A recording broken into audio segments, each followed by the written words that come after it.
আসসালামু আলাইকুম রহমতুল্লাহ তাআলা বরকাতু।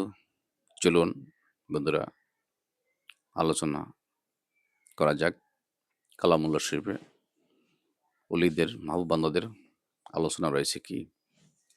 বিসমিল্লাহির রহমানির রহিম। আলা ইন্না আউলিয়াল্লাহি লা খাউফুন আলাইহিম ওয়া লা হুম ইয়াহজানুন। আল্লাহ মানে সাবধান, নিশ্চয়ই আমার বন্ধুদের অতীত এবং বর্তমানের কোনো চিন্তা ও ভয় নেই এবং তারা কোনো বিষয় নিয়ে চিন্তিত হবেন না। বলেন না সুবহানাল্লাহ।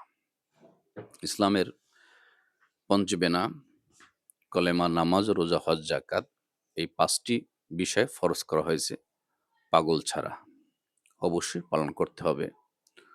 চতুর্থ এবং পঞ্চম পাঠ ধন সম্পদ, অর্থ যদি থাকে তাহলে হজও করতে হবে, যাকাতও দিতে হবে। হজ করতে যাবেন মহান মালিকের বন্ধুর বাড়িতে যেতে হয়।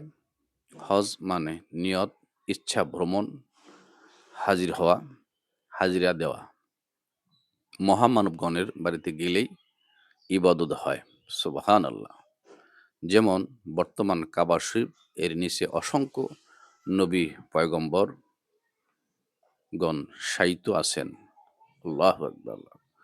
বন্ধুদের হারানো শোকে কাবা ঘরকে কালো কাপড়ে আচ্ছাদিত করা হয়েছে। কালো বেজবা পতাকা হলো শোকের চিহ্ন। আল্লাহু আকবার। আলোচনায় রেখে এসেছি পঞ্চবেনার আগে আলো শব্দ আল্লাহ শব্দ ব্যবহার করা হয় নাই। আল্লাহু আকবার, আল্লাহু আকবার। পঞ্চবেনার আগে আল্লাহ শব্দ ব্যবহার করা হয় নাই।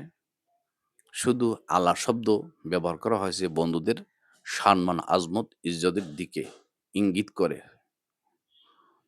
ডাইরেক্ট বলেন না সুবহানাল্লাহ।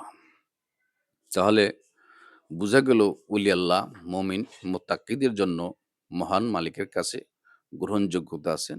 মহান মালিক তাদেরকে ভালোবাসেন এবং মহান মালিক তাদের যখন যা লাগে তাই দিয়ে হাদিয়া হিসাবে সাহায্য করেন এবং আতা করেন। বলেন না সুবহানাল্লাহ। মহান মালিকের বন্ধুগণ মহান মালিকের কাছে প্রিয়। বলেন না সুবহানাল্লাহ। মহান মালিকের যে কাবা ঘর হযরত ইব্রাহিম আলাইহিসসালাম এর হাত মোবারক দ্বারা তৈয়ার, সেই ঘরকে তাওয়াফ করতে হয় ৭ বার। বলেন না সুবহানাল্লাহ। দোয়া পাঠের মাধ্যমে ৭ বার তাওয়াফ পাঠ তাওয়াফ করতে হয়। এরপর এরপর মাকামে ইব্রাহিম, হযরত ইব্রাহিম আলাইহিমুসসালাম এর সামনে রেখে কদ্দম মোবারক সামনে রেখে ২ রাকাত ওয়াজিব নামাজ আদায় করতে হয়, ইবাদত হয়। সুবহানাল্লাহ। হাজীদের আরাফার ময়দানে রাত্রি যাপন করতে হয়, ইবাদত হয়। সাফা মারওয়া দৌড়াদৌড়ি করতে হয়, ইবাদত হয়। ৭ বার উঠবেন, ৭ বার নামবেন, ইবাদত হয়। বলেন না সুবহানাল্লাহ। বন্ধুদের শান ও মান আজমত কি? হযরত মা হাজেরা আলাইহিমুসসালাম আওলাদের জন্য, নিজ সন্তানের জন্য হযরত ইসমাইল আলাইহিমুসসালাম যখন পানির জন্য ছটফট করতেছেন, তখন তিনি ৭ বার উঠানামা করেছিলেন। হজের অংশ করে দেওয়া হয়েছে। বলেন না সুবহানাল্লাহ। ইবাদত হয় এবং বর্তমান হাজীদেরকে ৭ বার ওই সাফা মারওয়া পাহাড়ে উঠতে হয় এবং নামতে হয় ৭ বার। হজের অংশ করা হয়েছে। বন্ধুদের গোলামি আমাদের জন্য ইবাদত হয়। বলেন না সুবহানাল্লাহ। নবীজি শয়তানকে কঙ্কর মেরেছেন। হাজী সাহেবদেরকেও কঙ্কর মারতে হয়, ইবাদত হয়। টোটাল বিষয় মহামানবগণের অনুসরণ, গোলামি আমাদের জন্য হজ এবং ইবাদত হয়। ওহাবী পণ্ডিত আলেমগণ আলেমগণ এগুলো বাদ দিতে পারেন নাই। অথচ জান্নাতুল বাকির মধ্যে জান্নাতুল বাকির মধ্যের মাজারগুলো জলিল কদর সাহাবদের মাজার ভেঙে দিয়েছে। নাউজুবিল্লাহি মিন যালিক। হযরত মা খাদিজাতুল কুবরা রাদিয়াল্লাহু তাআলা আনহু, হযরত মা আয়েশা রাদিয়াল্লাহু তাআলা আনহু জান্নাতুল বাকির এ করুণ দৃশ্য দেখলে ভিতর থেকে মন ডুকরে কেঁদে ওঠে। মরুভূমির ন্যায় বেষ্টন করে তাদেরকে ফেলে রাখা হয়েছে অযত্নে, অবহেলায়। মানে মানুষের মনের ভিতরে যে কুভাব থাকে, যেটা কুভাবের মাধ্যমে যেটা করা হয় সেটাই এই আহলে বাইতের এবং সাহাবীদের সেইভাবে ফেলে রাখা হয়েছে অযত্নে, অবহেলায়। যাহাদের ইজ্জত সম্মান করার কথা ছিল রওজা মোবারকের মাধ্যমে, দেখলেও যেন মন জুড়ে যেত। অথচ ওহাবি সৌদি সরকার আবলীলায় রাজকীয় ভোগ বিলাসে ব্যস্ত, এই দিকে তাদের হুঁশ নেই। ওরা নামে মুসলমান অথচ কাজে নয়।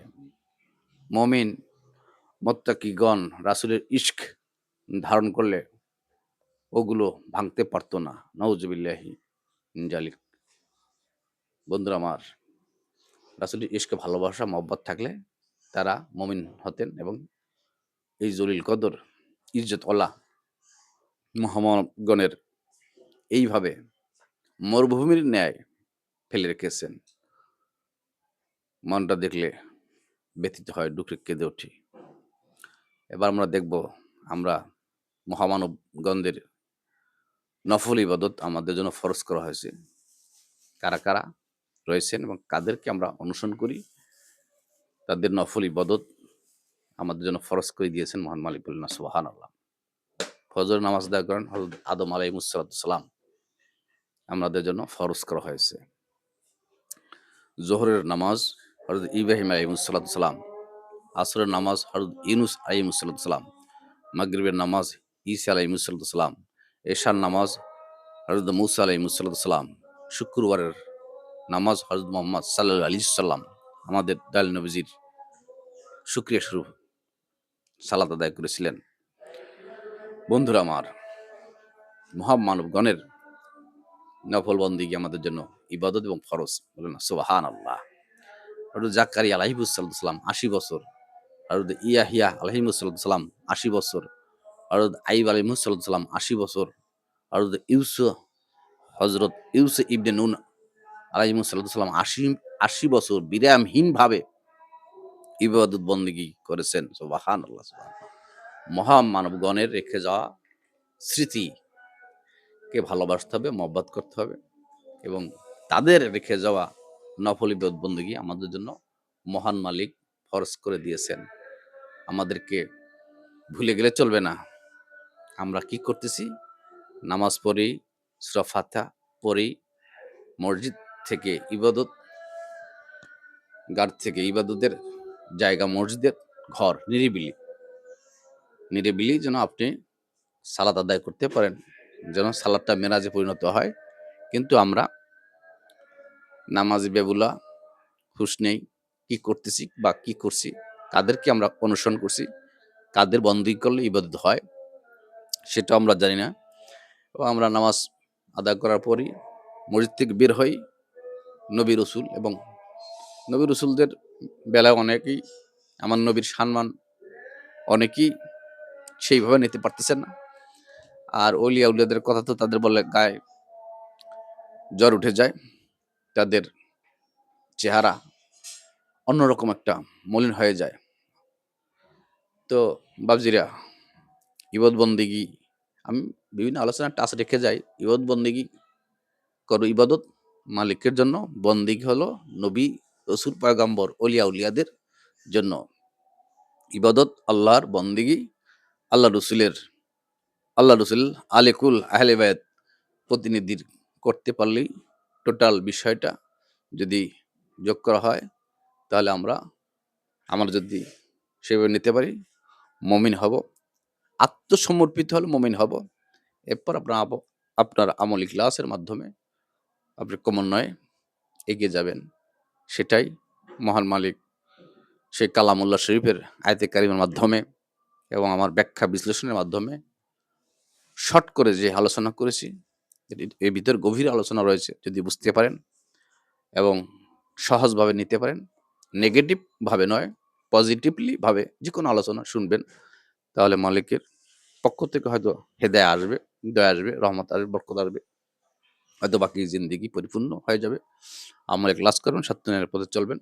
সকল সৃষ্টিকে ভালোবাসবেন, মহব্বত করবেন। সৃষ্টির ভালোবাসার মধ্যে মহান মালিকের ভালোবাসা, রেজা সন্তুষ্টি রয়েছে। তাই স্রষ্টাকে ভালোবাসতে হলে সৃষ্টিকে ভালোবাসতে হবে। সকলে ভালো থাকুন, সুস্থ থাকুন।